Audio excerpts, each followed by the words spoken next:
حسد کیا ہے؟ کسی کی دینی یا دنیاوی نعمت کے زوال یعنی اس کے چھن جانے کی تمنا کرنا یا یہ خواہش کرنا کہ فلاں شخص کو یہ نعمت نہ ملے، اس کا نام حسد ہے۔ ہر چیز اللہ کے ہاتھ میں ہے، وہ جسے چاہتا ہے جتنا چاہتا ہے عطا کرتا ہے، جس کا چاہتا ہے رزق وسیع کر دیتا ہے اور جس کا چاہتا ہے رزق تنگ کر دیتا ہے۔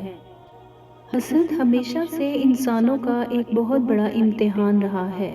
اس دنیا میں سب سے پہلا قتل بھی حسد کی وجہ سے ہوا تھا، جو کہ حابیل نے اپنے بھائی قابیل کا کیا تھا۔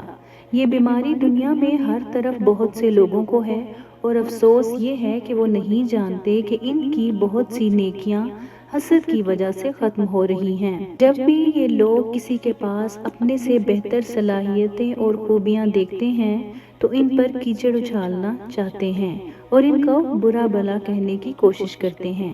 کیا وہ نہیں جانتے کہ قیامت کا دن 50,000 سال کا ہوگا؟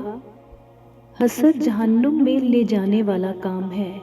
حضرت ابن سیرین رضی اللہ تعالی عنہ کہتے ہیں، میں نے کسی نہ کسی دنیاوی شے کی وجہ سے حسد نہیں کیا، کیونکہ اگر وہ شخص جنتی ہے تو میں دنیا کی وجہ سے اس سے حسد کیسے کروں، حالانکہ وہ تو جنت کے مقابلے میں بہت حقیر ہے، اور اگر وہ جہنمی ہے تو میں دنیاوی شے کی وجہ سے اس سے حسد کیسے کروں جبکہ وہ چیز خود جہنم میں جانے والی ہو۔ حضرت محمد صلی اللہ علیہ وآلہ وسلم نے فرمایا، آپس میں حسد نہ کرو، آپس میں بغض و عداوت نہ رکھو، پیٹھ پیچھے ایک دوسرے کی برائی بیان نہ کرو، اور اے اللہ عز و جل کے بندو بھائی بھائی ہو کر رہو۔ حضور صلی اللہ علیہ وآلہ وسلم نے فرمایا، حسد سے بچتے رہو، کیونکہ حسد نیکیوں کو اس طرح کھا جاتا ہے جس طرح آگ لکڑی کو کھا جاتی ہے۔ حسد سانپ کے زہر سے بھی زیادہ خطرناک ہے۔ سانپ اپنے زہر سے نہیں مرتا، لیکن حاسد کو حسد ختم کر دیتا ہے۔ 3 آدمیوں کی دعا قبول نہیں ہوتی: جو حرام مال کھاتا ہو، جو بکثرت غیبت کرتا ہو، جو کہ مسلمانوں سے حسد رکھتا ہو۔ یاد رہے کہ حسد حرام ہے، البتہ اگر کوئی شخص اپنے مال و دولت یا عسر و جاہت سے گمراہی اور بے دینی پھیلاتا ہو تو اس کے فتنے سے محفوظ رہنے کے لیے اس کی نعمت کے زوال کی تمنا حسد میں داخل نہیں اور حرام بھی نہیں۔ حضرت امام علی علیہ السلام نے فرمایا، اگر کوئی تم سے جلتا ہے تو بجائے غصہ ہونے کے ان کی جلن کی قدر کرو، کیونکہ یہی وہ لوگ ہیں جو تمہیں خود سے بہتر سمجھتے ہیں۔ حسد کرنے والے کے لیے یہی سزا کافی ہے کہ جب تم خوش ہوتے ہو تو وہ اداس ہو جاتا ہے۔ حضرت علی کا فرمان ہے، انسان کے دل کا بدترین لباس حسد ہے۔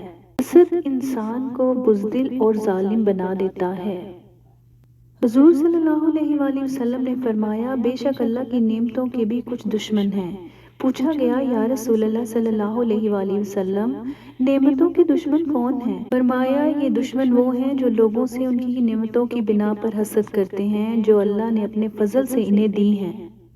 2 باتوں میں حسد جائز ہے۔ رسول اللہ صلی اللہ علیہ وآلہ وسلم کا ارشاد ہے کہ حسد صرف 2 باتوں میں جائز ہے: ایک تو اس شخص کے بارے میں جسے اللہ نے دولت دی ہو اور وہ اس دولت کو راہ حق میں خرچ کرنے پر بھی قدرت رکھتا ہو، اور ایک اس شخص کے بارے میں جسے اللہ نے حکمت کی دولت سے نوازا ہو اور وہ اس کے ذریعے سے فیصلہ کرتا ہو اور لوگوں کو اس حکمت کی تعلیم دیتا ہو۔ حاسد کے شر سے کیسے بچیں؟ حاسد کے شر اور شرارت سے بچنے کا ایک طریقہ تو اللہ رب العالمین نے سورۃ فلق میں بتا دیا ہے کہ انسان حاسد کے شر سے اللہ کی پناہ مانگے، اور اس کے علاوہ بھی چند طریقے اسلاف نے بتائے ہیں جو مندرجہ ذیل ہیں۔ اللہ پر کامل بھروسہ رکھا جائے کہ جب تک اللہ نہ چاہے گا کوئی نقصان نہیں ہوگا۔ حاسد کی کڑوی کسیلی اور تلخ باتوں پر صبر کیا جائے اور اس کی ذہنی حالت پر افسوس کرتے ہوئے اس کے خلاف کسی قسم کی کارروائی سے مکمل گریز کریں۔ تقویٰ کے زیور سے آراستہ رہیں، حاسد کی فکر سے اپنے دل کو خالی رکھیں اور اس کے متعلق بالکل نہ سوچیں۔ اسے ایسے نظر انداز کریں کہ گویا وہ ہے ہی نہیں۔ حاسد کو اگر کسی معاملے میں آپ کی مدد کی ضرورت پیش آئے تو دل کھول کر اس کا تعاون کریں، یہ سب سے عمدہ علاج ہے۔ صدقہ و خیرات اور نیکی کے کاموں میں بڑھ چڑھ کر حصہ لیں، کیونکہ صدقہ و خیرات اور خدمت خلق کرنے سے اللہ تعالیٰ انسان کی مشکلات کو دور کر دیتا ہے۔ یا اللہ پاک ہمیں لوگوں کے حسد سے اور ہمیں لوگوں سے حسد سے بچا۔ یا اللہ ہر برائی سے ہمیں محفوظ رکھ، بے شک تو ہر چیز پر قدرت رکھنے والا ہے۔ آمین یا رب العالمین۔